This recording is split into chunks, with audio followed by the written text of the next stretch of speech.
Let's get her going here. Next 2 hours, it's the real Kyper and Bourne show. We're live on Sportsnet 360, 590 The Fan in Toronto, streaming always on Sportsnet Plus. Also available for download, Spotify, Apple Podcasts, and YouTube. Nick Kypreos, Justin Bourne, Sammy McKee, Jake the Snake Schultz, Derek Brandeo. Good show lined up, including the vibe out of Buffalo as they get set for Game 2.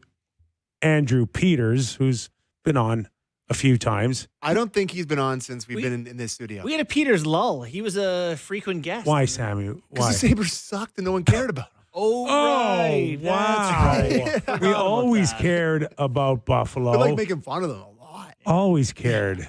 Yeah. So, like, to be clear, it's the Leafs hour, but we're not going to talk about the Leafs today? No, there's What do you always got? going to be a little What do you got for him? sprinkler.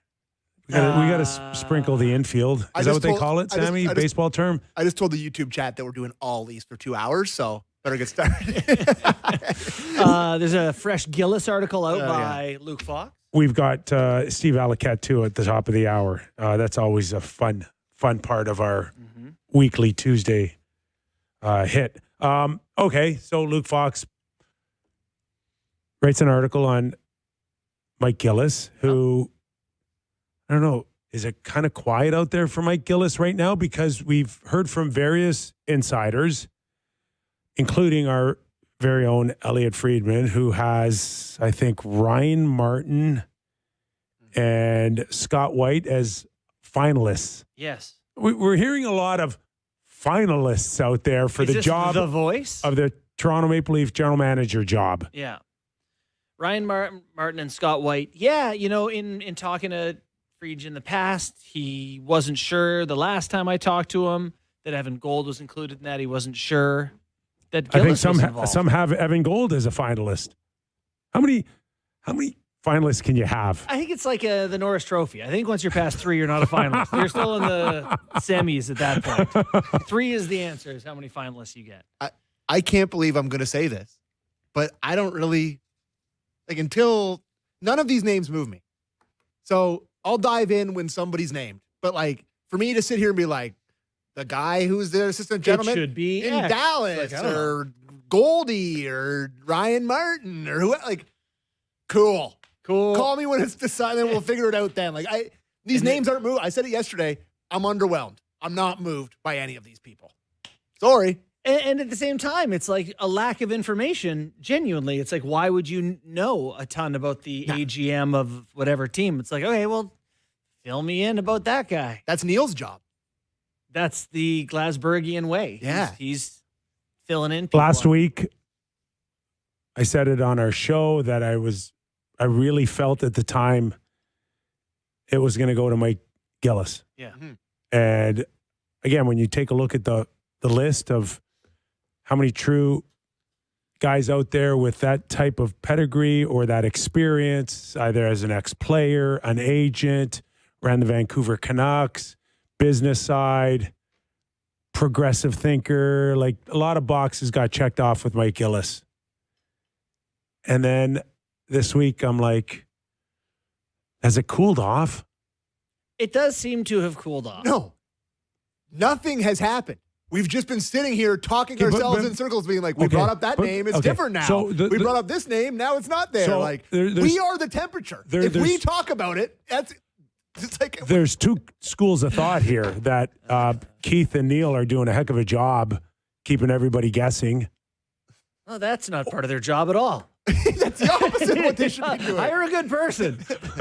Well, maybe they are and you don't know it. Okay. I don't know. Yep. But I'm just saying that, you know, all we've had in like 4 or 5 days is a list of these unknowns, right? These assistant general managers that everybody's got one and everybody can find reasons to say, yeah, they might be pretty good, or are you kidding me? You know, it's a bit of a corporate trick that they pull sometimes is they'll have a bunch of people come in and you say, what would you do to fix this organization? You get a bunch of smart people and all of them give you their advice on what they would do. And then you say, thank you to everyone for coming. Now we have a whole bunch of great ideas about what we should do in direction and a plan. And then you just hire the guy you wanted to hire in the first place. The other thing I'm What would you leaning say you do here? Yeah, that's a good question. I can't believe I'm saying this, but I'm tired of the conversation. Like, I love to speculate and I love hearing these names, but like, the only reason that Mike Gillis has cooled off is because we didn't mention it for 2 days, or somebody, or CJ, or Elliott, or somebody. It's like, But I think, Sam, it's all the same conversation over and over and over again. Mm-hmm. It's like, No. There's great hockey games last night. I'd rather talk about that. No. I'll tell you what I don't learned get today. It's still Leaf. It's still Leaf land. The Who number have I one thing become? I learned from Luke Fox's article, the number one thing, is that Gillis is 67 now. I didn't know that. Yeah. And 12 years removed, Yeah. which Those makes him an old 67 or a young 67. I don't know.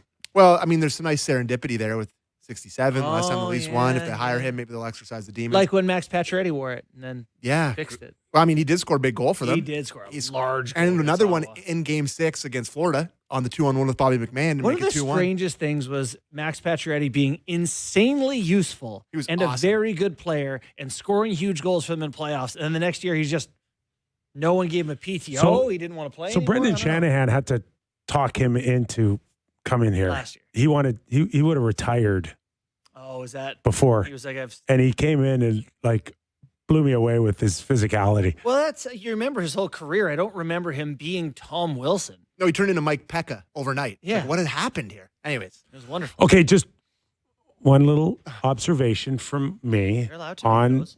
this whole general manager thing or the Leaf management thing is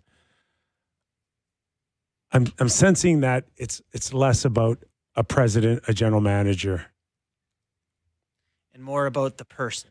Just Then it just it can't feels, be a first-time guy. It just feels like it's going to be a general manager hire.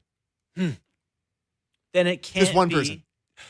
I Because think what's- I This wouldn't is be part of it shocked. too. I wouldn't be It's shocked. been 1. It's been 2. It's been 2. It's every day it's something new. Yeah, well, he's hearing something new. No, Sam. I know. So- I'm. But he I'm said not. yesterday It's just, maybe it's It's just my spider senses now. Here we are, another day removed, and I don't get the sense that we're going to wake up and hear a president, a general manager, and 2 advisors. It Okay. just Well, then all the finalists appear to be inexperienced. Yeah. Yeah. I mean, not inexperienced in the league. They're all, but not as GM Not as GMs. of the biggest Yeah. franchise.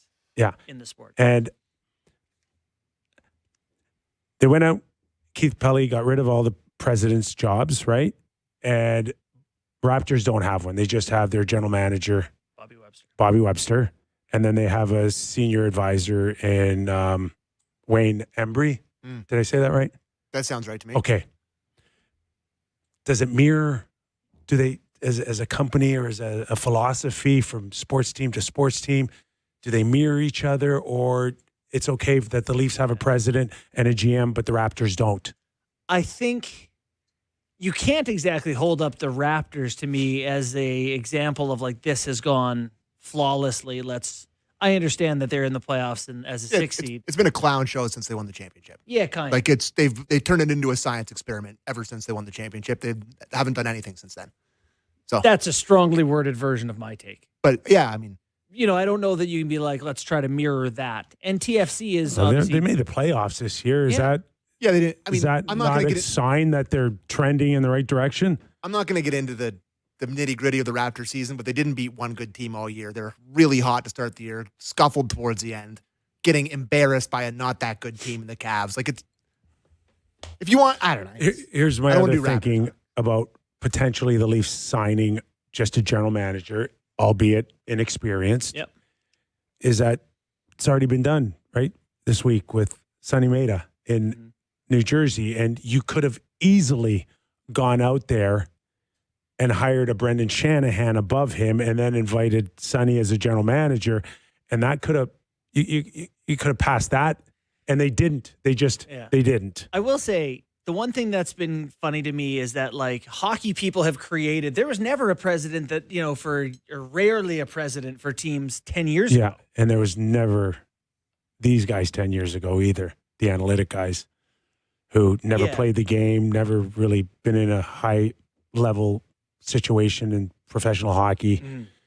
And yet now we see them Yeah. a lot. Yeah. I mean, whatever you think the duration, how long they've been around going back. But yeah, you haven't seen them elevated to these roles before. And so it is interesting to have. I think Sonny would be the only example of. No, well, obviously Tulsky too, but yeah, no, it is. It's just new, this president role, that now we're like, you got to have one. It's like there hasn't been them. To me, I would be just as surprised if next week we saw on a podium Mike Gillis, Evan Gold, and Mats, because the Mike Gillis I know is out of the Brian Burke kind of mold. It's like, I'm in charge. I am in charge, and if Evan Gold's going to be introduced, I should be the one that introduces him, not us, the three of us together. Yeah. And there is the quote in Luke's article where Gillis says something to the effect of, he's not just going to take any job. He's waiting for this right opportunity to come along where he can implement his plan. So unless this is that for him, maybe he decides he doesn't want it. Anyway, hockey. Just wait. Just wait. Tomorrow, there'll be 4 guys that we made. Do you think it'll be end of the week?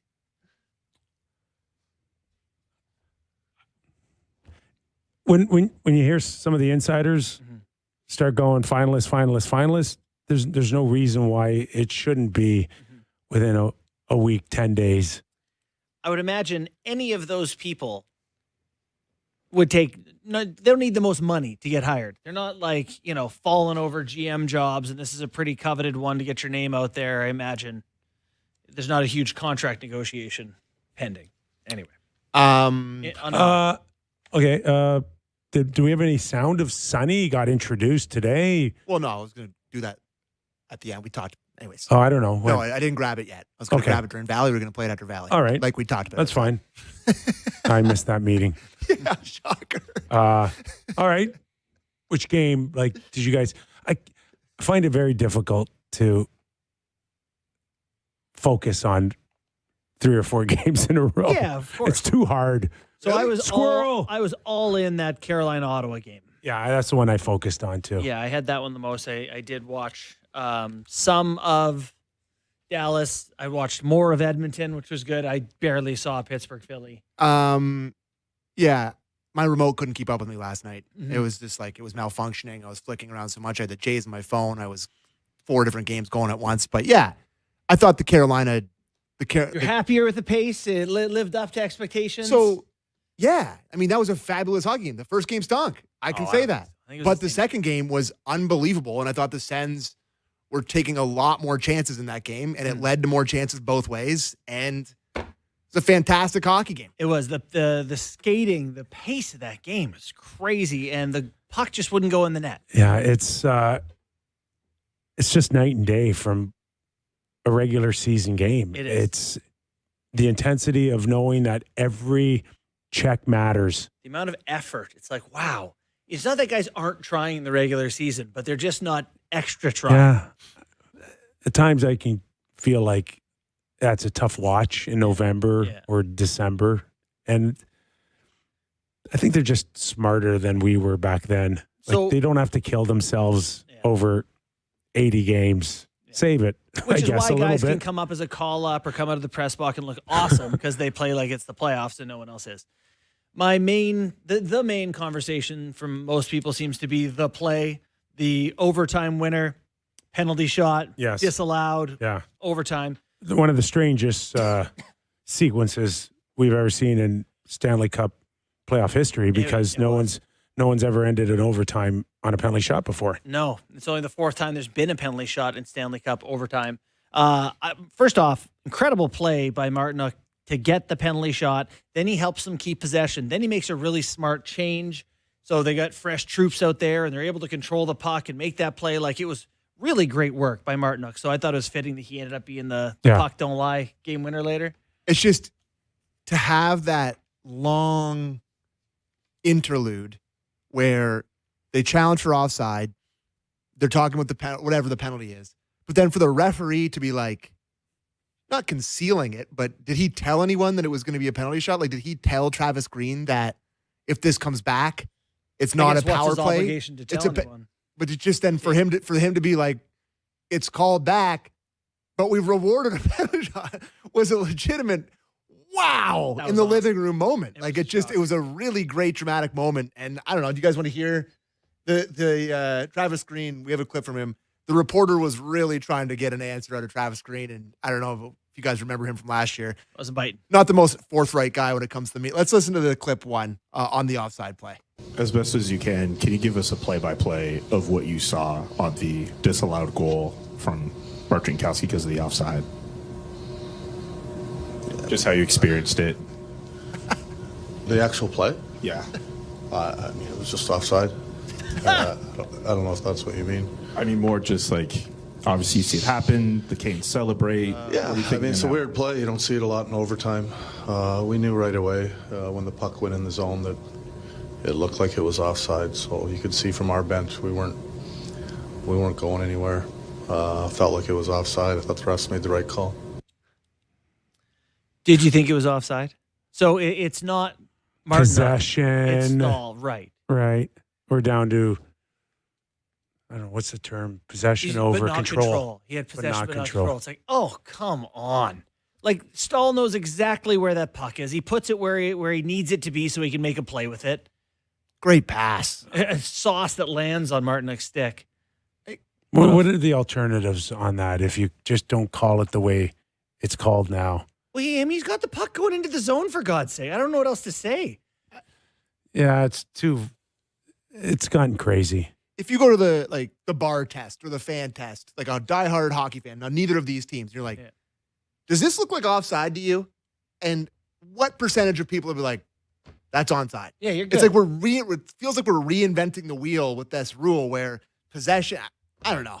Mm-hmm. If a guy's ahead of the puck and he goes in over you, that's offside. But that there just seems like you're splitting hairs for the sake of splitting hairs. I don't know. I also think that you're supposed to have hard evidence to overturn a call on the ice. I don't think you can confidently say that Jordan Stahl's not in control of that puck to me. I think that's control. Touching it, not touching it. Well, that's different, where's the gray area of how far the stick has to be before you deem it not control? Well, so I screenshot the Tage Thompson wraparound the other day, and he takes the puck from his backhand touch, forehand. He pulls it all the way to the other side of his body. There's a screenshot where the puck is between his leg. His stick is nowhere near it. He's moved it this far, but he's in control. He's moving it to his other hand, right? So to me, it's like, does he need to be touching it or in control of it? Because he's in control of what's happening here. And that to me is Stahl too, where at no point is he reaching for it. It's out of his whatever. It's right where he wants it to be. It's the same as the McCarr one a few years ago. Remember that? Yep. Where that was that same rule, but it went the other way, right? I think so, yeah. So I don't know. It just, for me, that big a goal and that big a spot to wipe that off the board, I felt like it was a little bit ticky. Not only that, but in Carolina. In Carolina. Be the guy that thinks that they won and it's over and you just want to beat some of the traffic home to get. There was way less people at the game after that. But I don't know what they ended up losing, 1,000, 1,500, but how sour are you to be out of the parking lot thinking you're like a champ for getting out early and then the game's still on? Listen, my grandpa Fred always said, stay for the 3 stars, baby. Stay for the 3 stars. Wouldn't have mattered. You would have been in there. Did they have jet packs? How'd they get out of there so quick? They didn't have traffic back then, Sammy. Well, it was also Owen Sound, Ontario. So the traffic took 5 seconds to get out of there. So then you paid hundreds of dollars and you're I'd have been that. I'd have been there with my kid. It was like a Tuesday night or something, whatever it was last night, Monday. And I'd been like, okay, it's in. Let's go. Let's beat everyone. Come on. But so, again, the thing that people are most upset about or responsive to is that if that's offside, then the play after doesn't happen. And how do you still allow a penalty shot to be called? So if there's no foul and he scores, right? No goal. Right. But you give a penalty shot off of it. Right. So it's like, it's no good if he scores, but it's good if you get fouled. Right. Yeah, he wouldn't get, that's right. It's strange. It's like it's kind of still alive, but it's not alive. I will say, so I totally understand what they're going for here. Because let's say in that 40 seconds or 30 seconds they had the puck in the zone. Some guy greases another guy in the head. Yeah. He's concussed. it's not like it never happened. You have to penalize the play that happens after that whistle. So you have to call the game. But I do think the scoring chance thing's different from what I'm talking about. I actually think they may need to carve out an exception because you're right. He gets rewarded for them not scoring a goal where he wouldn't if he get rewarded on a dead play, but he kind of got rewarded. So it's not like, I don't know. On a dead play. Like maybe it has to be a penalty. I don't know. God, it's a lot of gray area, boys. Yeah. That is some gray area. Yeah, my head hurts just But thinking about it. I think you just That's some space-time But you just- continuum. you have to penalize everything after it like it's hockey. It just seems every time we think like something's going on that we need to kind of get ahead of, we just dig the hole deeper. Right. And here's the penalty shot, Martinook. I like the idea. If you're Martinook, you're whatever, third line guy, your thought process is, I can't try to do something cute and not make it a good attempt. Yeah, he leaned on that. Yeah, no one will give me a hard time if I go make a good attempt. However, you got to fake one shot. You got to lean. You got to offer 1% deception. You're not just going to shoot it past an NHL goalie. But I appreciate that he didn't want to try to do too much. Give me a little. Ullmark made a good save. That's a very beer league thought to me. But it's what every guy just does. Get a good hard one on net. It's what every guy does, though. They shoot low glove. You see that move all the time in shootouts. Yeah, I don't know. you got to show the goalie something else. Throw a little deception in there. Do you want to hear from him after he scored? Because he had a great answer. Yes. After he actually scored let's play the Martinook clip. Clip one on scoring the OT winner. Oh man, yeah, I didn't feel very good about myself after the penalty shot, and the intermission felt really long, and that was cool. I'm happy it worked out that way. Well, it didn't matter who scored, but it was going to be a long night if that penalty shot came back to bite me. So happy. Hey, this guy is a player. Yeah, he's boys. Good effort by 7 in overtime there. Yeah, he's taking a hard time from some Ottawa fans. They didn't like his full commitment to the defensive side on that play. I mean, the fist fight at the first drop of the puck is not the only fist fight. He's been in a fist fight with the puck the entire series. He had an almost like a goal stolen in overtime, basically. Freddie made a great save. Yeah. But then he gets a pass through the seam to him where in a great spot, and he just blows up on his stick. Like, to your point, Sam. Everything blew up on their stick. They was had fighting the countless puck, man. chances. It wouldn't cross the line. That was wild. There's like a force. Hey, and I don't know what they ended up with, 4 posts and crossbars, 5 maybe. Yeah. It was like... And ones that didn't even register, trickling towards the goal line where they pull it off the line. Everything but I can't recall watching a game where it's like just doing everything except crossing the goal line. And everything. I don't even think Freddie was exceptional. It's just kind of not. They're getting unlucky. If I would have told you that Ullmark would be down 2-0, you would have thought, okay, how many blow-ups during the game? But I don't think he can play any better. He was and be unbelievable. down 2-0 in the series. By goal saved above expected, he's first in playoffs by a good distance. Well, Freddie Anderson's right behind him, actually, but it's the two of them far and away. He made a couple, maybe 4 to 5 true 10-bell saves last night. Yeah. A couple right towards the end of the game where he had to make a couple. Like, he just was The one on excellent. Stall, in tight in the final 30 seconds. No, he was fantastic. So, All right, let's hear from Travis Green, head coach of the Ottawa Senators, on a Kipper's Clipper, number 2.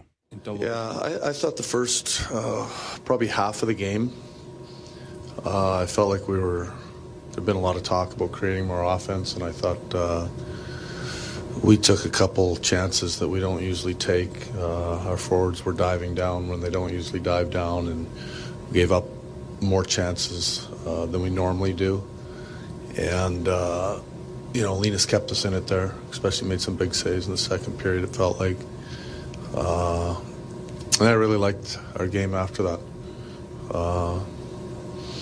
I felt like they controlled the first half of the game. I felt like we controlled the last half. And, man, overtime, I don't know, it felt like we had a lot of looks to score. pain in the... fans' perspective on that one, boys, that's a haunter. That is a game that you look back on when you win that one. That Stützle one slides over the line, Amadio in front of the net, all the chances they have. You win that one, you're going back. You got a split that you needed. You got 4 or 5 in Ottawa after that. They're down 2-0 in a series for the 10th time in their history. Ottawa is? Yeah, and they're 0-4. 10th time?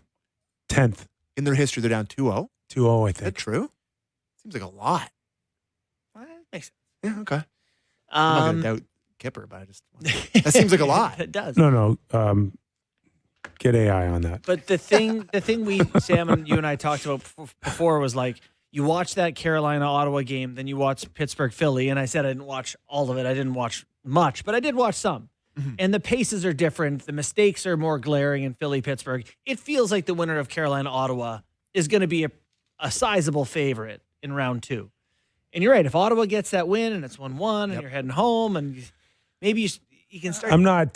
Big swing. I'm not ready to roll over on Ottawa yet. I think they're going to win 4 or 5 against that team. I'm okay with 2-1 in the series after Thursday night. Yeah. Just start there. Start there, boys. 20 minutes. Yeah. 20 minutes Start at with a time. 20. Start with 20. Like they were right there. Ottawa was right there to get a split. Yeah, you cannot say that Carolina's like far and away been better. It's been a really evenly matched series. I thought, your Freddie prediction, Anderson on the one Cousins goal, right? Oh God! From the bottom of the circle. And then they showed, our broadcast showed the Columbus bubble goal against Freddie. That was a comparable from the boards. It was like, oh, that is right. Man, that has happened before. I don't know how much time you guys got, but I'll dig up a few clips for you. Tom Wilson from the half boards in the first series against Washington. The first series. Oh, like I got a list, boys. Carolina fans say don't bother. Yeah, they don't. These games aren't totally meaningful enough yet for Freddie. All right, Edmonton. Yeah, Oilers. Yeah. Down 3-2 with 8 minutes to go. Little scare. Yeah, I think it would count as a little scare. But if I'm Anaheim, it's more scary that Connor didn't do the damage. That was the first game all year of the year that they won without Connor getting a point. They were 41-0 when he gets a point or something. Or he had a point in all 41 of their wins. Yep. Last night's the Some first depth time. though between Kapanen and Dickinson and what a goal a few by Dickinson others. In that first one. Yeah.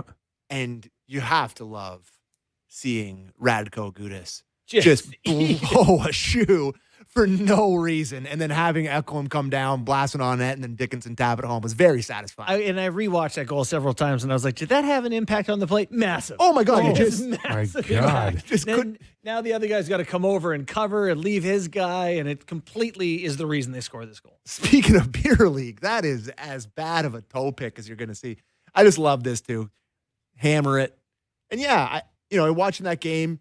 You just see that building. There's just such a sense of familiarity watching the Oilers, and you've watched so many of these games, and that building's rocking. And it's just like, yeah, they're gonna go deep again. Yeah. It's as is tradition. Actually, Ingram, who was good last night, he got asked about playing his first playoff game with the Oilers. Play clip Ingram clip 1. It's funny.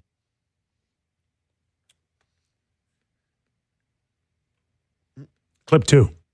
Ingram clip 1. Maybe we don't have it. Okay. It was awesome. I mean, the bulk of my career I played out of Mullet Arena, so to walk out the tunnel today it's a different animal. It's loud in there, and it was fun. I mean, after the anthem, one thing I always do is just kind of smile and take it all in, and that was one today where I was like, this is cool. There you go. He's used to play Mullet Arena. That's so unfair to him that's been his NHL experience. He earned his way there just like everyone else, and they're like, you got to play in the small college kids. It just makes it all the much sweeter, though. Can you imagine the difference between Mullet Arena and Rogers? Like those are two very different places. Kidding. So I think it's a great. And your tweet about Draisaitl last night on the winning goal was just so great. Did you happen to see the entry? Like, yeah, just a mule. He's wearing Carlson. Oh, Lacomb's cutting him off. 2 minutes left. Pulls it one-handed to the inside. Like, great pass by our boy Pud Colson. Kapanen taps it home. Beautiful goal to win it. And 2-goal game from Cap. Yeah, seems to be in a good place. Between Martinook and Pud Colson and Anderson in Montreal, some of these guys that can find themselves kind of sleepy during the regular season can also light up this time of year. Anderson's a funny one, right? Because we all know how toolsy he is, huge, fast, physical. Yeah. But then he just sleeps through like 2 months at a time of the season. Yeah, not quite 2 months, Yeah. but yes. But you have to give these guys a complete focused role, and you got to stay on them. And you can do that this time of year. You give them 100% purpose. This is what we want you to do. Check mark, check, and they'll come in, but they can't do it over 82 games. Apparently not. Anderson was a force in their first one. But yeah, like Kapanen, we know how skilled he is.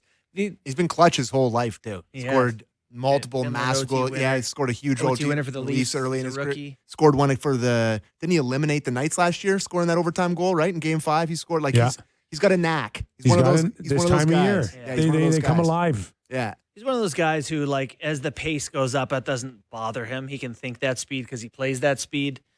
And good fit.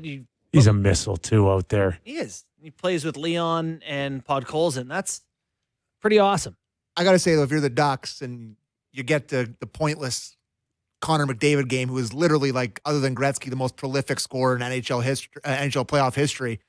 Still wear your L. You're like, Don't love going into game 2 where that guy's looming a 4-point night for him. So why don't we listen to Coach Knobloch on Kapanen and Dickinson clip 1? Yeah, obviously getting 2 goals in a playoff game was huge for us, especially Dickinson, who's hasn't provided much offense for us this year, but has been solid defensively. The first goal was pretty impressive, nice goal, breakaway with the speed, great pass by Wallman. So that was nice. And then obviously coming up big later in the third period with his next one. And then Kapanen, tonight he's been a little bit idle the last couple weeks, but knowing how he's played in the playoffs, especially with that Podkolzin, Draisaitl, and Cappy line, it has been so good, and that's when we've seen Cappy play his best. And tonight was definitely what we've seen before. there you go. It's very funny that he took vague shots at both of them. So Dickinson hasn't provided much offense. Beats it to a square, and Kapanen's been fast asleep. Idle. But they like this time of year. Yeah. Focus and purpose. Yeah, exactly. All right. All right, take a quick break. Let's go, and we'll get to Andrew Peters. Andrew at Buffalo. Peters. Oh, God, what's going on in Buffalo? We're about to find out. Former Buffalo Sabre forward, co-host of After the Whistle with Craig Rivet. Up next when we return to Real Kyper and Bourne.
Welcome back to the program. Nick Kypreos, Justin Bourne, Sammy McKee.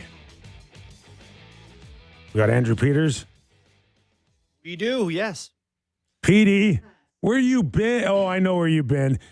You've been like tailgating and smashing on tables. That's what you guys do in Buffalo, right? That's what some people do in Buffalo. Yeah, but that's not anything that I do. The backs. I was watching you guys at the break. You guys look really cool in that studio, man. I would love to know what the off-air conversation is. I think you may know something about it anyways. Does it have anything to do with Kevin Adams getting interviewed? Yeah, maybe. You want to like, what are you hearing, Petey? Right? He's gonna win. He's gonna win GM of the year, for goodness sakes. Yeah, sure he is.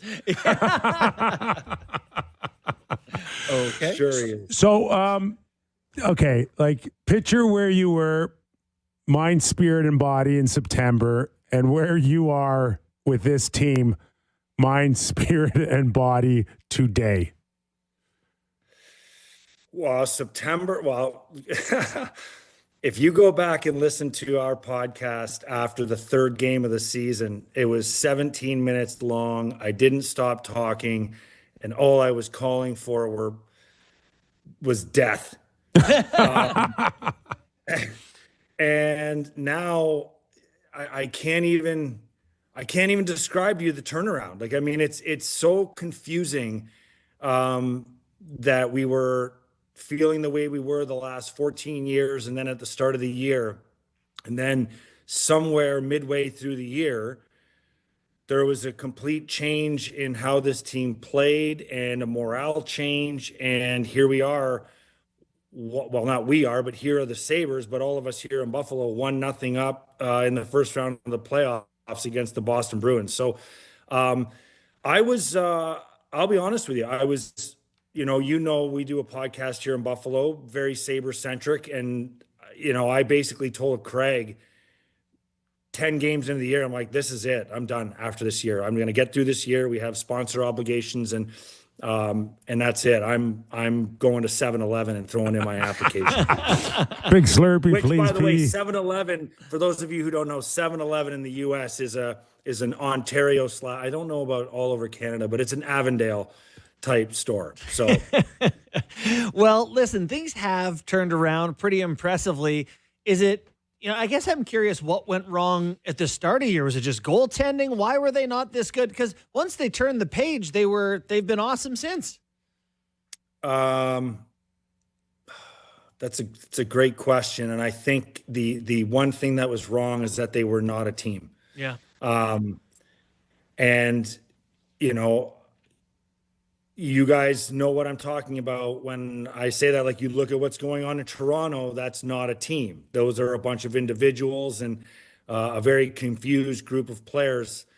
And this group here they were not a team. There was a lot of self-doubt.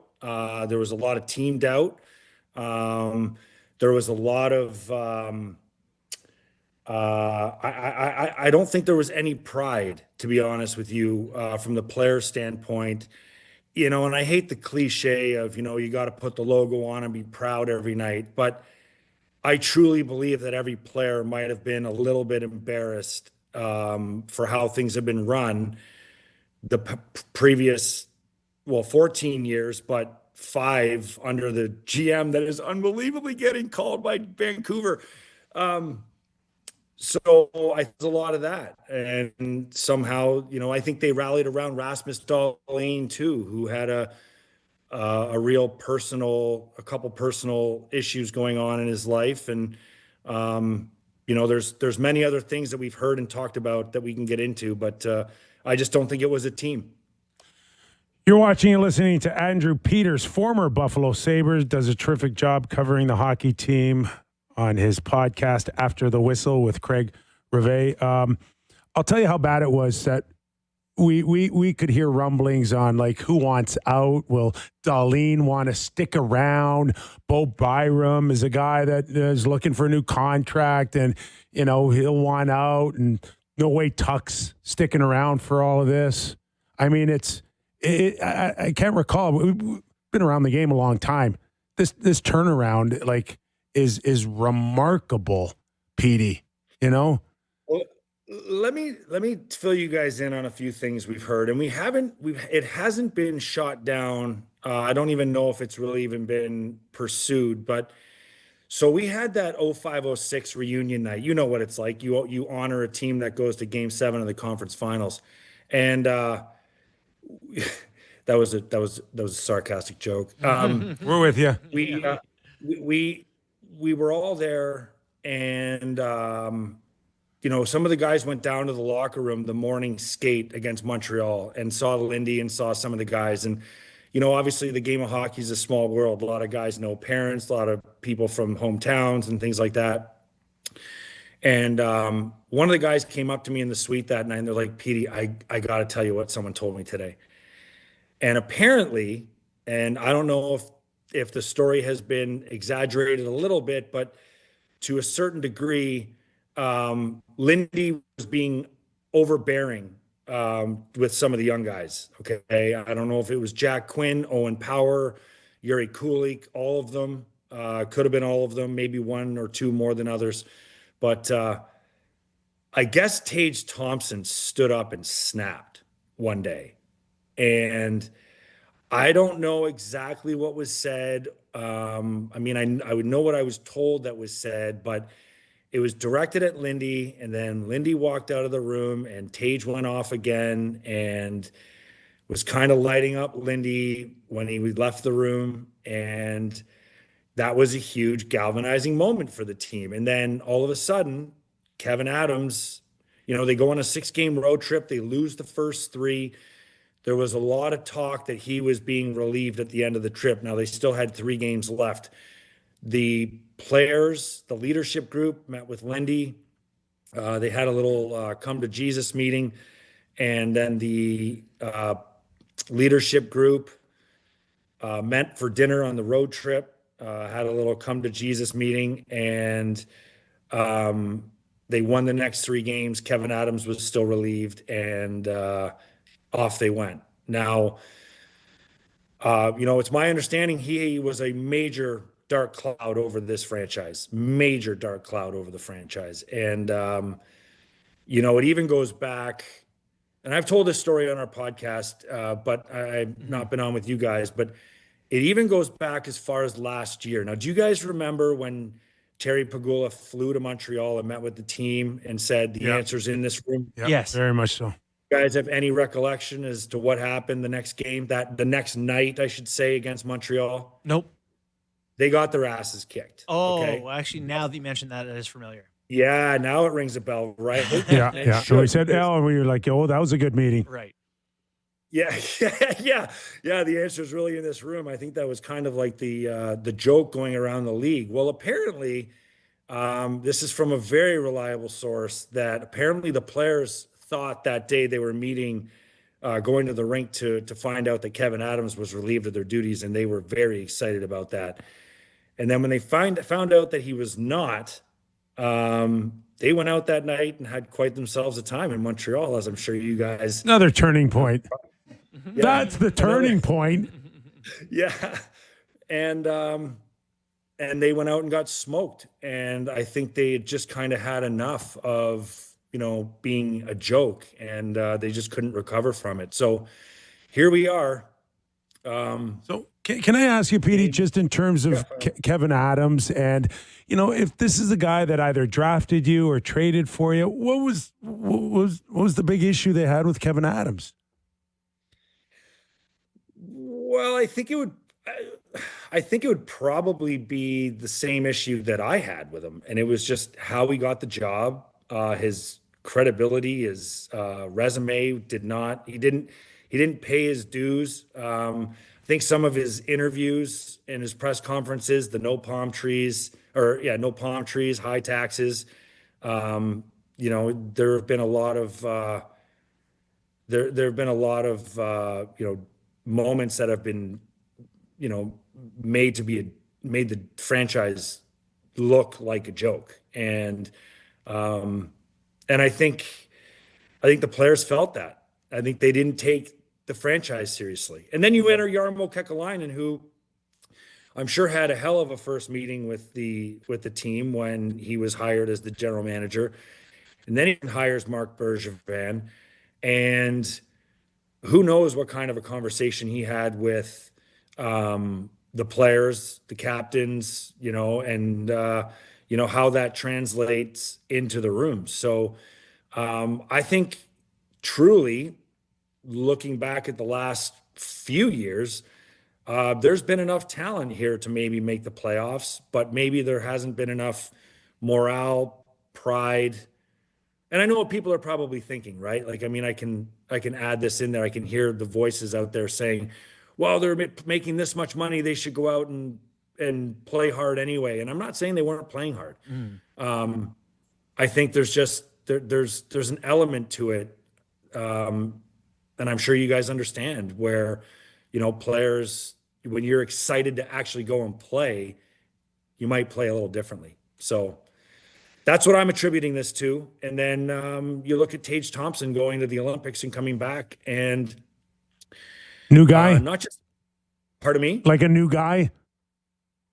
Absolutely, like a new guy. I mean, he was throwing his body around more in the second half of the season than I think I'd seen him in his entirety here. And that's not his fault. Maybe it just took going and winning a gold medal with a robust team like Team USA to figure out how those guys, play to win. The Tkachuk boys, like all those guys led by the Tkachuks, but they had a very physical team. And maybe he learned something there. Last one from me here. Just, you're going into game 2. Sabres, you like what you saw in game 1? Do they have enough to get by this Bruins team? I liked what I saw in the last 6 minutes. I did not like the game itself. Okay. I don't think they played very well. I will say that I do think what Marco Sturm said about being bigger, stronger, and more physical or tougher, I'm paraphrasing, but I think definitely the team up, and you had Alex Tuch who had 10 hits and a lot of guys down. There were only 2 players in the game for the Sabres that didn't have a hit, but they registered more hits, and I think they looked maybe sloppy, a little sloppy. Maybe it's nerves, but once they got that crowd going again late in the third, there was no turning back, and I mean, the crowd can make a massive difference. Petey, some frustrated fans, right? A couple of boos maybe, and you're just going, like, what's going on here? They just turn their season around. You love them, but it may be a sense of how high the bar is for them still. Well, the power play wasn't good either. Their power play was atrocious that game, and it hasn't been good. So I can understand, but I agree with you, Kyper. I was watching the game, and I'm like, are they actually booing? Like, can you hear them starting to boo? And they couldn't get a zone entry, or they weren't able to. There was a point where they weren't able to really, penetrate and get any good chances. And I think it's 14 they're not happy years. to be there. They're just not happy to be there. They want more. At $500 a ticket average in Buffalo, U.S. Or Canadian. You know the answer. What is that now? That's got to be close to 700 Canadian for an average ticket, I think. And wow. Yeah, I think they said on the broadcast that the average ticket price that night was like $480 or something, maybe $500. Times 19,000. Cha-ching, cha-ching.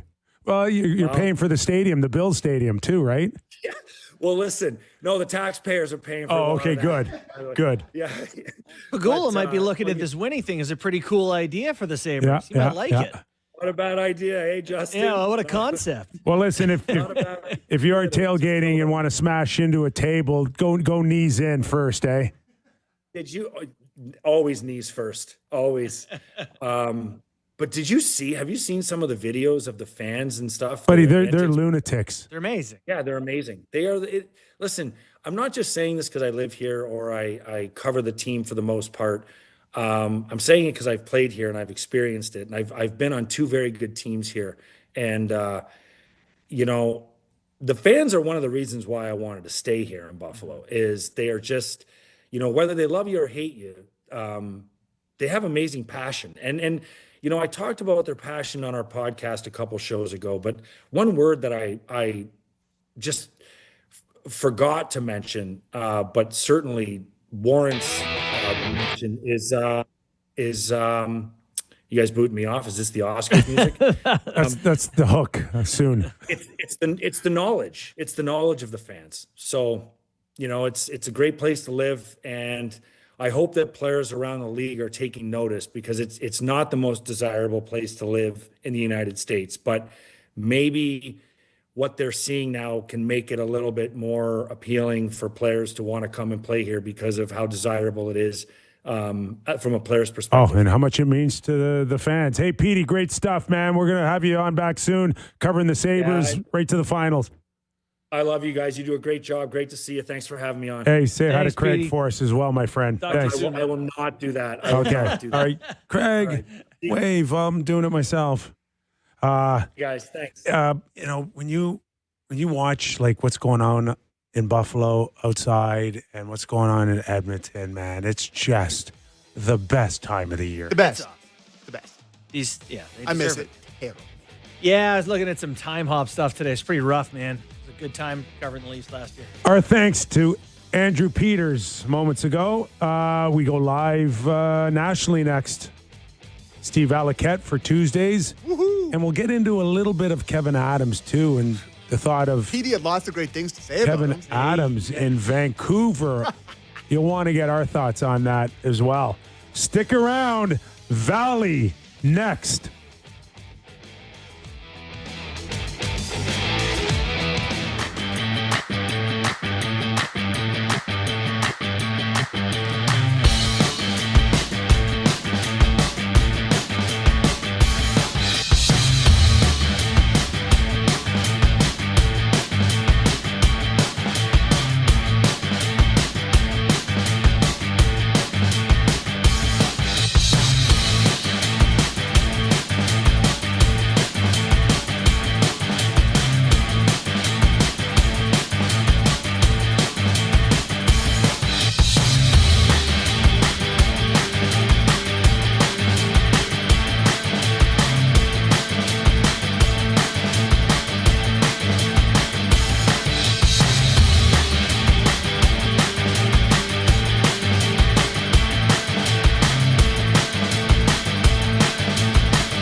All right, let's get her going nationally. It's the Real Kyper and Bourne Show. We are live on Sportsnet 650 in Vancouver, Sportsnet 960 in Calgary, streaming always on Sportsnet Plus, Spotify, Apple Podcasts, and YouTube. Love the chats. If you can give us a thumbs up, we'd appreciate that. Steve Valiquette will join us for his regularly scheduled Tuesday. We'll get into those goaltenders, including Ullmark, who's been pretty darn good. Freddie Anderson, albeit one soft goal that Sammy felt like he needed to go to Twitter and give him a bit of a shot. Oh, you follow me on there? No, but people tell me this. Oh, good. Oh, wow. Good. You got some following now. We've created a monster, JB. Yeah, that's good. Let's get some traction on that stuff. Oh, me taking a shot at Frederick Anderson? Follow for more. Still fresh in your mind, those Toronto days. You know my thoughts. Do your little thing over there. Do your... This hour of Real Kyper and Bourne brought to you by Bet365. Yep. And that's it. That's it. So, 4 hockey games last night. We did a little bit on this in the first hour, but I was mostly tuned to Carolina-Ottawa, Edmonton game. Yeah. The only one that surprised me is Ottawa going home down 2-0. Yeah. I thought for sure there'd be a split there. Seems like they're so much more prepared and ready for this compared to what we saw against the Toronto Maple Leafs last year in their first round. Yep. Ullmark was horrible this time last year against the Leafs, and he's been their best player, and he's still down 2-0. It's actually ironic that his great play is making me more mad at him for Ottawa Senators fans' sake. Because if he was anything other than putrid for the first 3 or 4 months of the year, they wouldn't have to play the best team in the Eastern Conference, and he wouldn't have to be prime Dominic Hasek in this game to get it to double OT. Like, you know how good this guy can be. Where was this for them? They wouldn't have to be in the series, but I shouldn't take away from his... What a save. I know, he was all over it. What a pack here. Look at this, there's 30 seconds left. Ooh, it's a piece. God. He was awesome.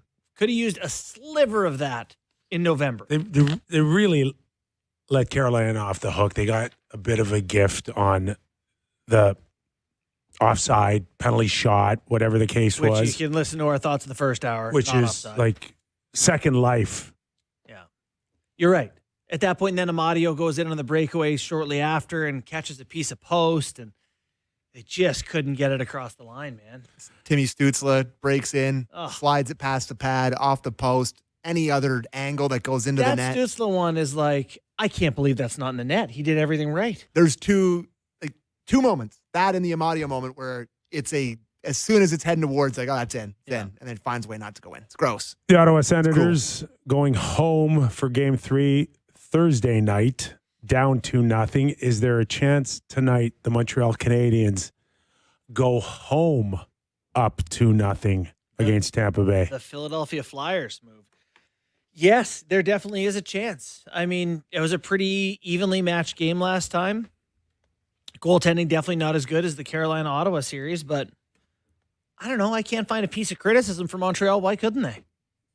They're really good. Yeah. They got a lot of good young players. And I like what St. Louis said to his team about you can't dip your toe off the end of the dock. You got a cannonball in. Good line. Just like our next guest. Full cannonball into the Real Kyper and Bourne Show every Tuesday, 5 p.m. Eastern. Let's go, boys. It's playoffs. There he is. How are your cannonballs lately? Pretty good. I'm coming in a little bit lighter. I lost a few pounds. I'm not on Ozempic, but my friend John is, and he just texts me when he's going to eat, and I just follow that. John says it's eating time. Okay. Yeah, I don't need a prescription. I just need notifications. All right, Valley. Let's start breaking down your early thoughts around some goaltenders who maybe came in a little bit questionable, and Ullmark was at the top of our list, I would think, on his past performances and what we've seen out of him so far, which to me suggests that he is the least of Ottawa's problems right now. See, I don't agree. Oh. And I know, I just saw the pack. I saw the pack. I loved a lot of it. I really did. There was, you see, don't Ullmark, agree. I don't agree. And I'll tell you why. And this is why I wouldn't be able to do color on television. Because Ullmark makes a save second period. I'm going to give you an example. On Taylor Hall, if you remember, it comes from the boards across the ice. Taylor Hall has a one-timer. He makes a great save. Right? Pad save. It was a glove and then pad, and then he rolled over, and it was the barrel roll save in the second period. Great save. Great save. The pass coming from the wall. I've talked to you guys a lot about this. I'm on the ice in the summer, 5 hours a day. I have 16 goalies on this program. We do that seam all the time because it's from the wall all the way across the ice to outside slot. That's where Taylor Hall takes the one-timer from. Every goalie I coach can get across there on their feet. On this particular save, and many of them, the puck comes across the middle of the ice, no screen on the pass. He butterflies when the puck is coming through the slot. That's why he's late. That's why he's got to recover flashy and make a save. So I'm telling you that I couldn't commentate because everybody would be going nuts here on this save, which you should. It's a great save. It's a highlight reel looking save. But to me, there's critical error in that save, which is why he has to scramble. I had this issue when I played with Henrik Kyper. Guys at the back of the bus after the game, Valley, he went right by his glove on that one and, right by his blocker on that one. Shouldn't Hank have had it? And I'd say, guys, the pass came from below the goal line. It went to the dot. It went across the ice, and then it beat him around his blocker. Do you understand that he's always there? It goes through him because he's so positionally sound. It looks like he's getting beat by it. 9 out of 10 other goalies in this league right now, you'd say he had no chance. Yeah. Some goalies are so responsible, they almost look worse because the puck goes by them versus having a goal that goes in because they're not there at all and not responsible. Ullmark is the highest level of talent. I don't want to take that away from this guy. Breakaways, one-on-one individual saves. You saw some rebounds there that were in front of him, that he's acrobatic. He's got the highest level of skill and talent. But beware of the goalie that looks like a great goalie. Do you guys remember the goal that was scored, that was taken back, the Martinook goal? Yeah. He didn't even try for that rebound. Did you notice that? He didn't even try for it. He determines when the puck leaves him whether he has a chance to get it or not. And more oftentimes than not, he doesn't even try for it if he doesn't believe he's going to get it. His battle and compete level is too low for me. He doesn't go for it. Guys, when guys that I'm coaching don't go for it after a save and they just give it the fake stick wave. The Olay. That's a down and back right after the drill's over. The guys know it because you can teach compete. He's the highest level of skill, but not the battle level and compete of like a Vladar that we're seeing right now. You want to see battle and compete, that's Dan Vladar. So it's more suited for the playoffs. The overtime goal, he was screened. There was a layered screen and it was a broken play, but was there a lot of battle there? Was there a lot of fight for sightlines there? I didn't see it. I saw a guy giving in. And, furthermore, I know what that's like as a goalie. The coach comes up to you after the game. Hey, did you see it? No, I didn't see it. And that just relieves you of the goal. Again, that's a lack of responsibility as well. Yeah, I mean that. So I think that's great color commentary, but I understand why other people don't want you to, it's great depth. Take the fun out of it. But Freddie Anderson, I wouldn't be able to do it, Barney. I'd be awful. Great save. And you're like, actually. Actually, let me tell you. Not a good save, and I'll tell you why. But then at the other end, so like I've watched Freddie, he's only given up 2 goals in 2 games, but it feels like everything's going through him. He's hitting the post. He's getting a piece. What are your Freddie thoughts? My Freddie thoughts are consistent with my Freddie thoughts for the last 20 plus years. Look, I go back to knowing Freddie. His agent told me before he became an NHLer, I have a goalie that's playing for Frölunda in the Swedish Elite League. He's 172 pounds, and he's breaking all of Lundqvist's records. And he told me all about this Danish goalie that was playing in Frölunda. Years later, he comes to Anaheim. He's a stud off the bat. He had one of those great runs to start his career. before he came to Toronto, one of his previous goalie coaches told me, mentally, weakest athlete I've ever coached. Wow. This was an NHL goalie coach.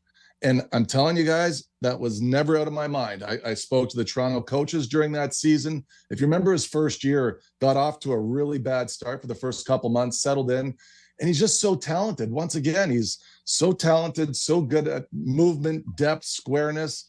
He just looks like a goalie, but he fades in critical moments, and that's when you lose a series. That's the difference between winning and losing a series. If I was, to explain, guys, what your goalie is required to do during a playoff series to win, stop the high danger chances at league average level. Because those chances are so difficult, the passes that come across the ice, the 2-on-1s, the breakaways, these are good chances against really good goalies, and they do have physical and technical limitations. They go in one every 3 times. That's what's going to happen during a series. At the end of the series, you never see a goalie steal a series compared to the other guy in high danger. What you see is a difference in mid-danger. Mid-danger's chances, they go in one every 6. Yep. And goalies that are performing at a high level are playing at better than a 1 every 6. Okay, they're playing at a 1 every 9, 1 every 10. Those are the guys that win the series. What's really critical is you don't allow the low danger chances. Those are going in 1 every 38 shots. Right. Freddie gave one up the other night from the half wall. That could kill a series. Now, against Ottawa, it didn't bite him in the ass, but we've seen that for years in Toronto. He's so talented, but again, he has these moments where he fades mentally and gives up the 1 out of every 38 that you should never allow that kills a series. Right. You're watching and listening to Steve Valiquette, analyst for the New York Rangers on MSG, also CEO, ClearSight Analytics. Okay, Tampa Bay and Montreal. Dobish, I thought, was excellent in game 1. Really had a presence early, even though Montreal could muster much more than 5 or 6 shots going into the second period. But I continue to watch Vasilevsky, and there's times when you can see the brilliance, and then there's other times, and the overtime goal, not to take anything away from Slafkovsky, but I'm sitting there going, does Vasi realize he's given up so much on the glove side? Did he lose his net? That just didn't seem like a Vasi goal to let in. Yeah, Kyper, I went on my little computer, and you see this printout right here? Okay. These are tabs that you can select when you want to go deep into the valley. What you can do here, Kyper, is you can go and find out left-handed shooter from that exact location on the ice in offensive zone play at 5-on-4, and you can find out how many shots from there in the NHL have been taken this year where Slafkovsky scored the OT winner, and how many were goals. Okay. So the one thing that I found out pretty quickly here is that lefties should never be able to score long side from the left dot. 354 shots came from that spot this year, 41 goals. So it's an 11.6% chance to score, which falls into mid-danger. But what did I just finish saying about mid-danger? You need to overperform your mid-danger to win a playoff series when you're going up against another top goalie.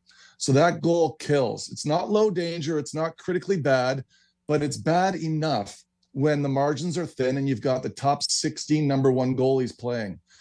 Now, the one thing I'm looking at, guys, when a goal like that goes in, which it shouldn't happen, when you go long side, I can tell you that when I was with the Edmonton Oilers, Pete Peters was my goalie coach, first guy that ever did this. Old school, took ropes from the crossbar, brought it down to the puck. I'm on my stomach behind the puck, getting perspective. Ty Conklin's in the net, and he says to me, where does the puck have to go if a lefty shoots it? Can it go far side, Valley? And I'm on my stomach, right, guys? The puck can't go far side unless 2 things happen. You're brutal off angle, which was the case for Vasilevsky, and you go down early because it went over his glove. The rope that went through to the puck, it went by Ty Conklin's knee. Like his left knee was where the rope was. Right. If you're standing at the top of the crease, you can't go high glove. It's an impossible shot unless you make 2 mistakes positionally. And if I'm explaining goaltending to somebody for the first time, you have to understand that you need positioning. To get positioning, you need angle, depth, squareness, timing, and movement. To get scored on from there, you need 2 of those things to go critically wrong. And in that case, it was angle and timing. And Vasilevsky, Boner, you sent me a text before we got on here.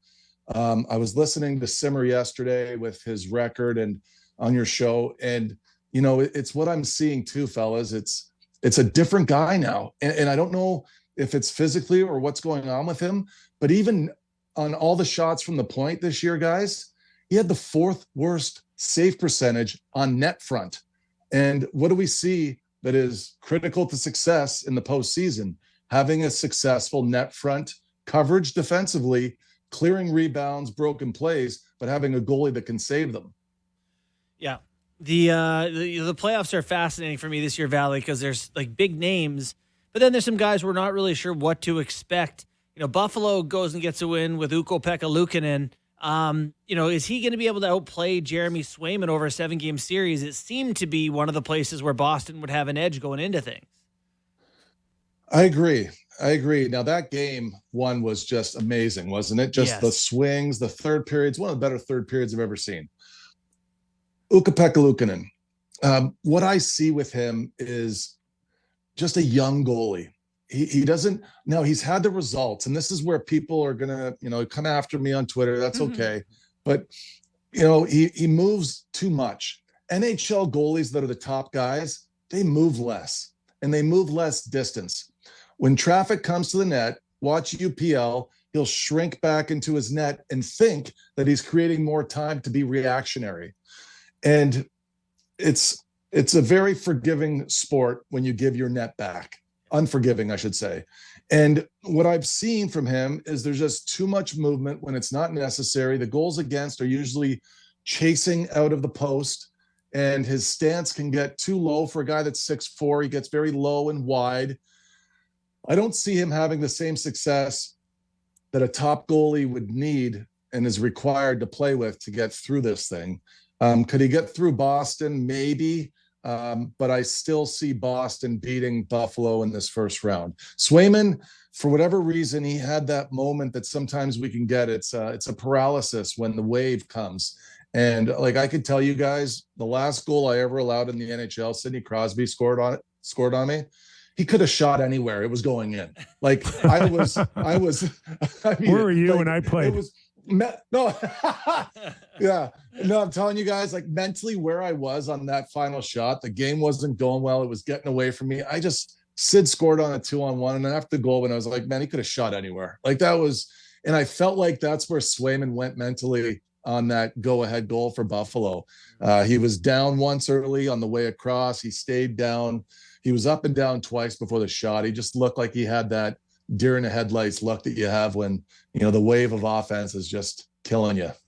Valley, when you consider how Jake Ottinger, Pete DeBoer left and pulled Jake Ottinger against Edmonton, and then he comes back and he gets lit up in game 1 against Minnesota. Is there a goalie that needed a win more than Jake Ottinger last night? Agreed. And I still will stand by what I stood by last year before we went into playoffs, which is Jake, for me, he still doesn't quite have his best stuff. I see a very talented goalie there that just doesn't have the posture and form that's required, and patience through the release, because of the level of chances we're seeing in the NHL right now that are 2 things. The way that players are able to show false information before passing the puck, it makes you double clutch and lose your form from your stance. That's where I see him have the most issue. The second thing is a lot of players right now have the freedom to pass out of high danger chances. Now I'll explain what that is. It is a player receiving a puck with time and space in the slot. He should shoot that 10 times out of 10. 10 and 15 years ago, your ass gets stapled to the bench if you don't shoot that puck. and guys now are passing out of that. So we have a stat for that. It's passing out of high danger. And, it's, again, one of those enhancers like time and space, but it's those critical moments where you're trying to get a read, you're trying to hold your feet, you're trying to keep timing. Again, you're trying to capture positioning, but then there's just more in the NHL than we've ever seen. And that's why it's so hard to play goal and save percentages down. We're just seeing better quality. Like, one thing that I've seen in all these games, guys, is that everybody's hitting the secret sauce of scoring chances. It's like 7 or more high danger with 12 or fewer low danger. Look at the games we're seeing every night. The shot totals are so low.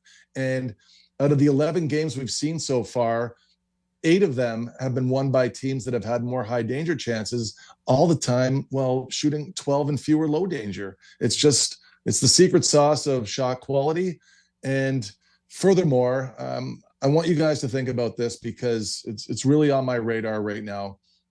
As a company with ClearSight, we have 42 different shot types that we categorize all year long. We've done this for 12 years now. We get over 73,000 shots a season. Now, we're hearing a lot about slot shots, as if that's where the quality is. Well, I want to tell you that out of the 42 shot types that we categorize, guys, 30 of them can come from the slot. And they range from 5.8% chance to score up to 52% chance to score. So if you're trying to say that this team is getting more than the other team with slot area shots, there's not enough context there to arrive at this is why this team won or lost. Slot area, to me, guys, it's like the new Corsi. Interesting. That's great perspective. I think that probably relates somewhat to a question I want to ask you is not playoff related. Different season from Connor Hellebuyck. We had a press conference recently, and so this is less of a technical review, but more your thoughts. I don't know if you heard what Hellebuyck said, but I did, yeah. It basically was like, you got to get it together here. I know it's hard in Winnipeg, and he seemed a little, giving them a push to move things in that direction. What are your thoughts on sort of the crossroads he's at there with the Jets? Well, I think it's the sport, Bourne. I think the players have never had more control than ever before. And unless you're a coach or a manager that wants to move into a partnership with your star players, and in that partnership include them on some decisions so they feel a part of it, as in, all right, Connor, here's what we're going to do. We're going to bring in this guy and this guy because our D was small last year. The shot quality that Connor Hellebuyck faced last year, guys, it went up tenfold from the year before. The year before, when he won Vezina and MVP, they had the best shot quality team in the league, best environment, one of the bottom 3 environments this year. So Connor Hellebuyck certainly felt it. It reflected his own save percentage. It reflected his expected goals. It reflected the goals that were scored over his glove because there's more time and space. And that's one of the biggest enhancers we see. I looked at that a lot this week because I was looking at Dustin Wolf. Very similar issue there for him in Calgary as Hellebuyck had in Winnipeg, which is when players in the NHL right now have time and space, especially when it's a high danger chance, it's like giving them an extra 20% chance to score on some of these scoring chances. And that has to be factored into the shot quality. And some goalies are just playing in a horrifically bad environment. I can imagine Hellebuyck felt that this year, even if he didn't know it statistically. And he's saying to himself, you know what, if we're not going to clean it up and I'm not going to have a chance to win, I don't know if I want to be here and be a part of this. But, we know who he is and what he can do and what he's capable of. But for what it's worth, Connor Hellebuyck hasn't won them a lot of playoff series either. 2 guys that haven't won a lot either. Dobish in Montreal, Ingram in Edmonton. Just your overall thoughts of their first real taste of being the man. I thought that Dobish got off to a great start. One of the biggest saves he made was really early on in the first period against Chernak, where he just stepped right down out the pike and took. Yeah, you remember that one? Yep. So what he's doing there, Kyper, is he's giving you a different look. You can pre-scout me all you want, but if you think you're going to come down the middle on me with time and space, as Chernak did there, I'm going to turn this into a breakaway. That's what he did there. That was smart. He just jumped up, got in his face. Now, breakaways this year in the NHL, they scored at 31.8%. That was up 3.5% from last year. Breakaways went up this year. They were going in a lot more frequently. So goalies were stopping breakaways at 68% of the time. And I saw him recognize what oftentimes I say to the goalies that I'm working with, guys, which is if you're in a team practice setting and players are just going to step to the middle and take a shot when the coach says on first drill to shoot from the wing, step out and play it like a breakaway. Get some breakaway ice, back up with him, take away the shot. And I think that look was a good example of what came after for Dobish. Everything he did as far as his reads, and if I was, again, working with a young goalie, that's what I would explain that play on Chernak as. That's a read. He made the right read just about every time in this game. And to compare him to UPL, again, I felt like UPL was making the wrong reads, but you can still be successful making the wrong reads, just not over the long haul. And I can see Dobish, if he could play his game 2 the way he played game 1, he's got something here. He's got the look, he's got the composure, he's got the compete. He's going for everything. So are we doing just Ingram? Ingram. Oh, Ingram. Yep. Ingram, I think as well, guys. Right now, that one thing I went to the past with him 3 years ago, before he went through his stuff. He was one of the top 10 goalies in the league when he was with Arizona at the time. I think that Edmonton recognized the talent there, and what he's doing is he's not allowing the bad goal, and he's not allowing the mid-danger goal more than he should. He's not stopping more than he should as far as the high danger, but he's actually settled at 2 goals better than league average coming into this playoff. So he's the 25th ranked goalie in expected goals, but you probably line that up with Antti Niemi winning a Stanley Cup, Adin Hill winning a Stanley Cup. You know, you can go through at least 4 or 5 examples of teams being able to win with goaltending like that doesn't hurt you. Again, goaltending that hurts you in the playoffs is the low danger goals. Those are the ones that sink the bench, and be better than mid danger at an average. All right. Are we doing a playoff grill marks? Are we heating the grill? I think what we're doing here, fellas, is we're going to keep it going. Okay. Unless Bourne, you could actually. No one wants a President's Trophy. I won First the of all, season. I'm done. I was load managing before playoffs. Yeah. Knowing that you and Bourne text each other before, whatever happens, I'm protesting this whole season. I'm good to do it any way these guys want to do it. All right, let it rip. I think let's let it rip. All right. I want to talk about a few things in this segment that matter to success in the playoffs. There's going to be 3 teams on these 3 lists that I'm going to give you, and these are all contending teams because they had really good regular seasons, and these are 3 key statistics that I think if you weight them properly, they would shed light on a successful team. The first one, it's high danger differential at 5v5 off the rush. So differential, guys, what you have for off the rush, what you allow against, and in that difference, these are the 3 best teams: Tampa Bay, Colorado, Vegas. I'm going to say Vegas. Yeah, I'll say Vegas too. I'm just going to take Colorado. They're good. They're a good team. McKee, Colorado. Yeah, Wow. Really? A couple of bozos. Yeah, I mean, take a road scholar to figure that one out, boys. You weren't exactly jumping the queue to get your Vegas. answer out there. Oh, you know what? I want to give this one to you, McKee. So this one hurt. I was going through my notes today. I was just cleaning out my desk here. When we're talking about how important off the rush is in the postseason and defending, you should also be successful on your breakaways when you get them because they're hard to come by. Toronto Maple Leafs in the 21-22 playoffs, 7 breakaways, 1 goal. 22-23 playoffs, 14 breakaways, 2 goals. 23-24 playoff, 8 breakaways, 2 goals. Last year's playoffs, 18 breakaways, 3 goals. Can you explain to me why the Leafs breakaways last year? 18. Great finish, boys. I bet you Willie had 14 of them and tucked one. David Camp scored one of those breakaways in one of those years. Yeah, on Vasi. Well, what is it that we're not scoring on our breakaways? Is there too much pressure? What's the deal, McKee? Got to go backhand, top corner, works every time. Okay, we'll figure that out on another segment. In his men's league. Right, best team in high danger differential.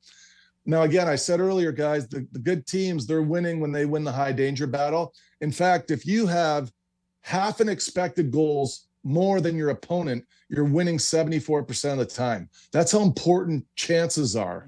Okay. Best team in high danger differential in the regular season: Tampa Bay, Ottawa, Colorado. I'll go Ottawa. God, are we overthinking this? Am I going to get yelled at by McKee again? I'm going Colorado. Yeah, I think I am too. Oh, you guys are going to kill Colorado. me. Sucks. I'm not going first.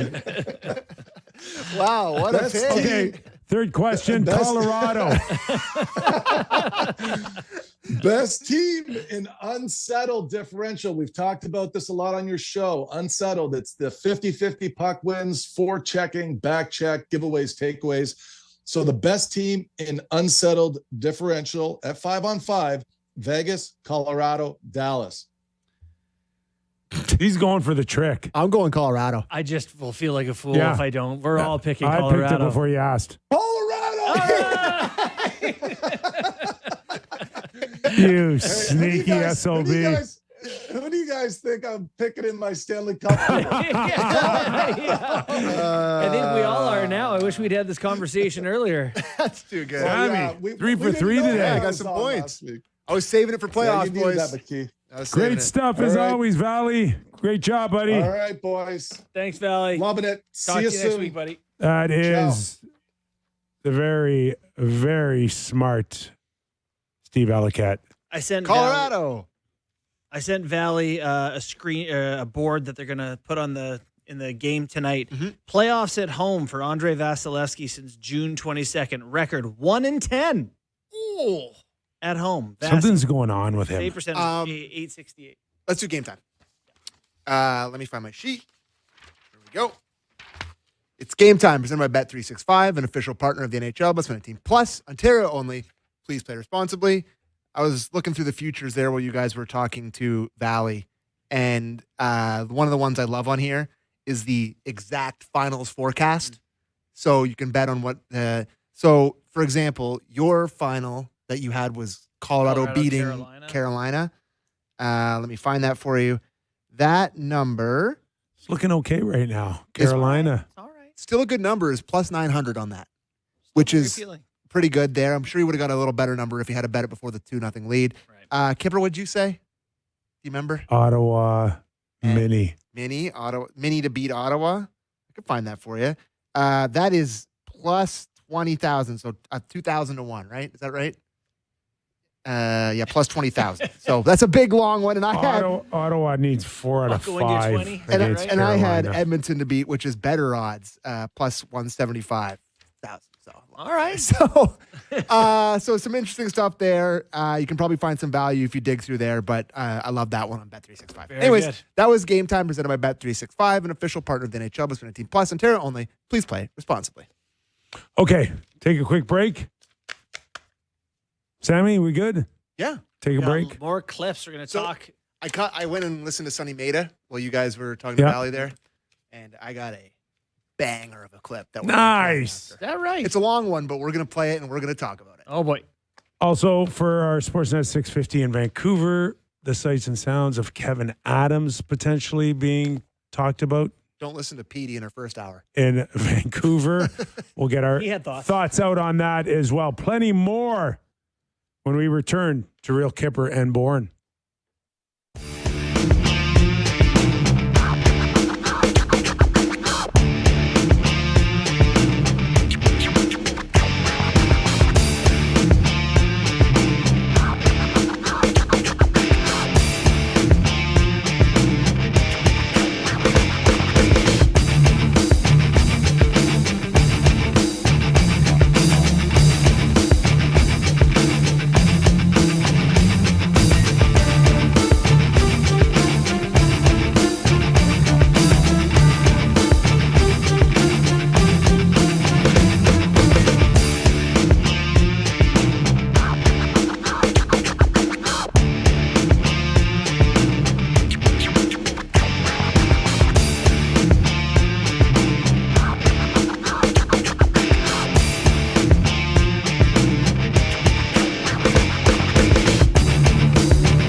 Welcome back to the program. Nick Kypreos, Justin Bourne, Sammy McKee.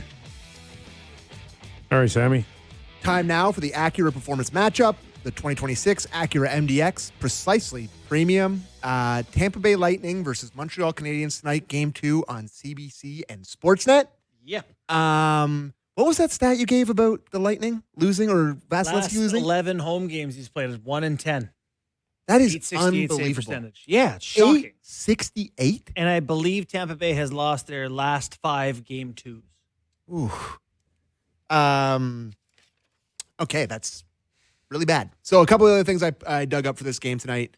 Slavkovsky is the third youngest player in franchise history to record a hat trick, and he became just the third player in franchise history to complete a hat trick with an overtime goal.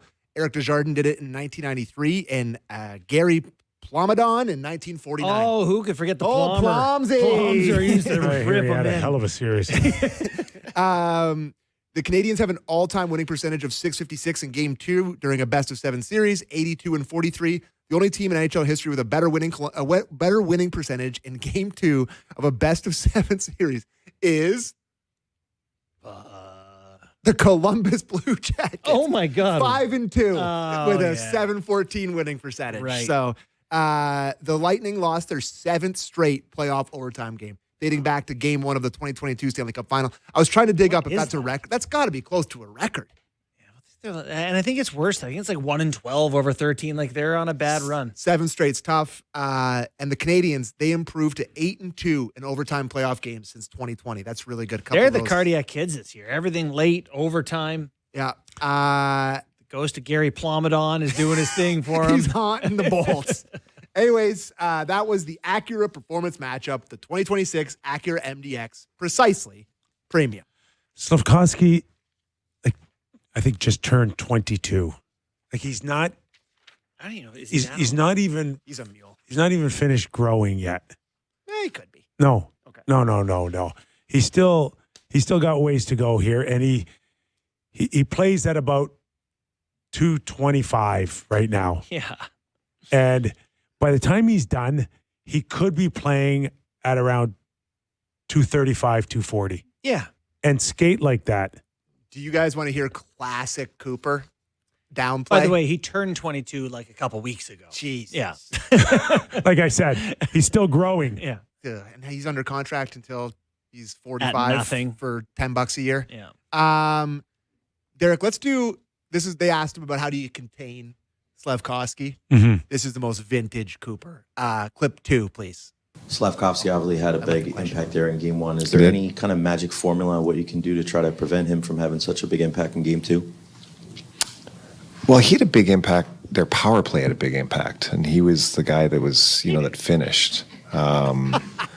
So I think that's the way we have to look at it. I don't think we're zeroing in on one guy. They've got a bunch of guys that can burn you out there. He was just the one that was finishing those plays. So we're looking at it from a bigger picture on our penalty kill being better. Yeah, just think of him as a power play specialist. And maybe taking less penalties. He's a power play merchant.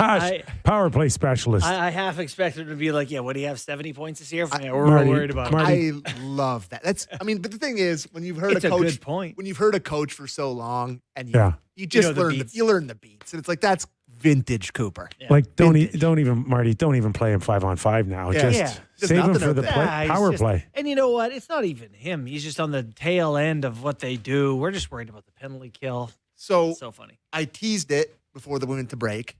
Sonny Mehta was introduced today to the media in New Jersey, and boy, the questions. Welcome home. It was. He rocked the starter jacket he wore at 12 years old. It was they were preaching at the choir of Sonny Mehta. They were really loving it. But there was somebody who asked about the analytics and playing it, sort of, how it works and meshing it with the hockey stuff. Mm-hmm. This is a longer answer, but it's fascinating. It's a 1:45-second clip.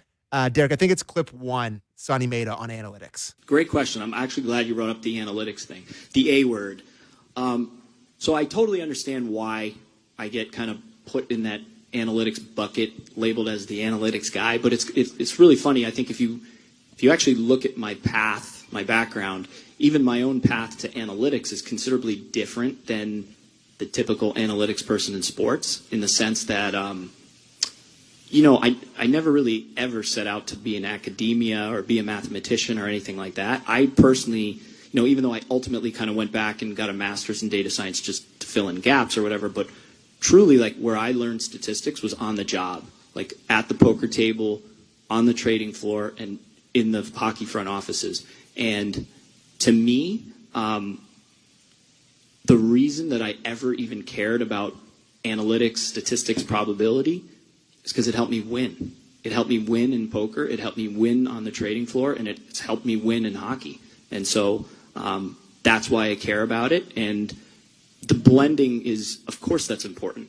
In the same way that in poker, it's not just numbers. You have to have a feel for your opponent. You have to understand the subjectivity of bluffing. You have to understand the psychology. And the same thing was true in trading, right? That you have to have a feel for markets. You have to understand sort of like how news affects things and subjectivity, human emotion affects things. And of course it's the same. Of course it's the same. Yes, data does undoubtedly give a huge advantage in hockey in terms of projecting future performance of players, but you have to understand all those same things: the character, the locker room, the culture, the intangibles. All that stuff matters. So I find that fascinating. Me too. I do. Me too. Wants to win. Well, I would have followed it up with like, okay, can you give me a couple examples? You've won the Stanley Cup the last 2 years. Give me the probability and the examples of all of that with a couple of decisions that you made in Florida. Mm-hmm. But I don't think anybody followed up like that. I mean, I don't know if this is a hot take or whatever, or just an easy thing to say.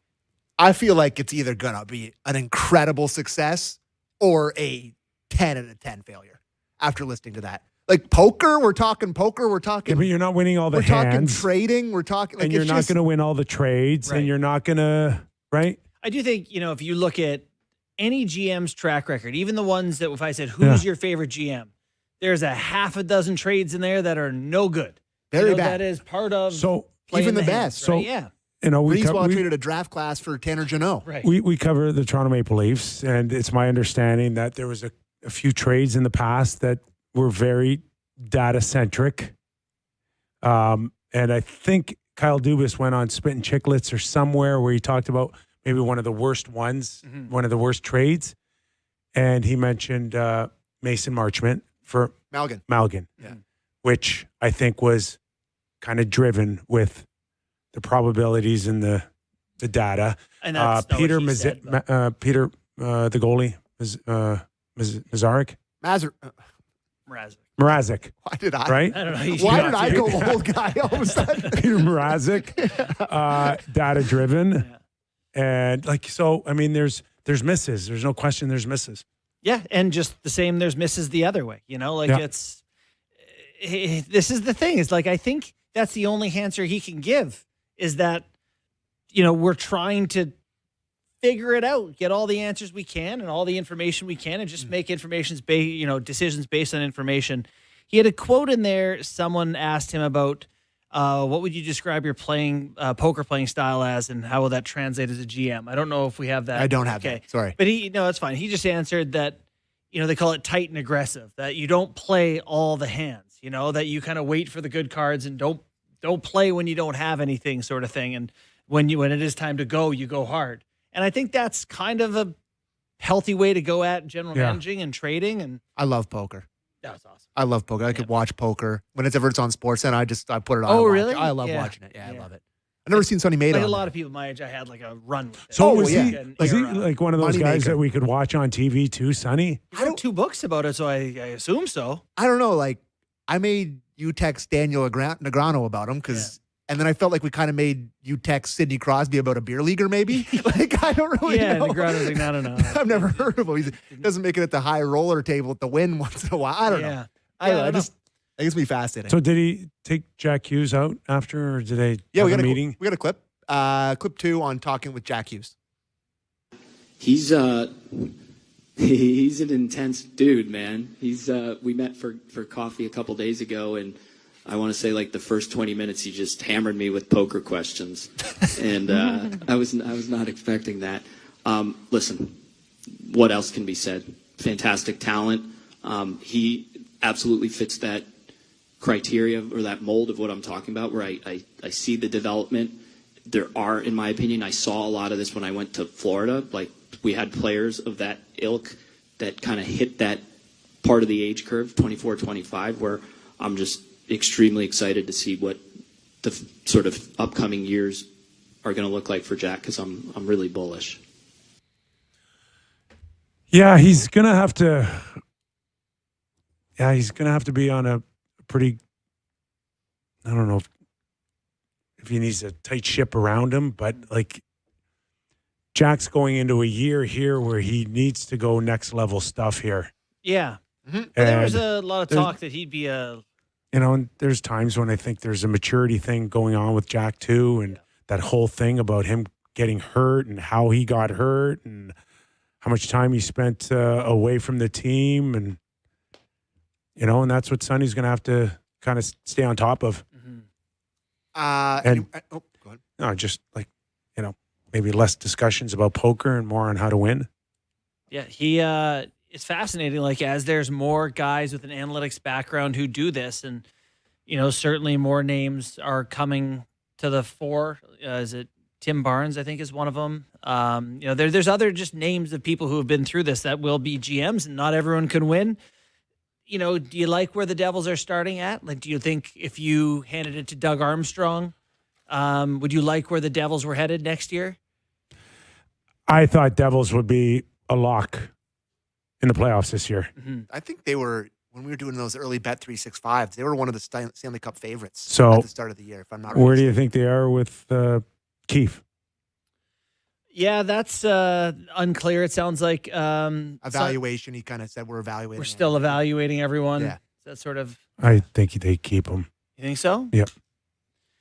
Yeah, I mean, he's a good coach. Yeah, I think he's a good coach. One thing I do know, right, is he's willing to listen. He's worked with Kyle and willing to try. I think the two coaches that could stick around are Keefe and. Don't say it. I will say it, my friend. Don't say it, man. Yeah, Come on. Craig Berube. Why? I'll tell you why. Okay? Because they don't want to spend the money on a new coach. No, no. Because they were. Oh, it's because they're dead last in every category. That's why you should keep them. No. Okay. Because they're brand new general managers, and you don't want to come in right away and hang your hat on a guy that's yours. But then you're immediately doing the thing where you're prioritizing your own life. Yes. Yeah. That's what they do. Right. For they sure. do. Sick. They do. Right. 100%.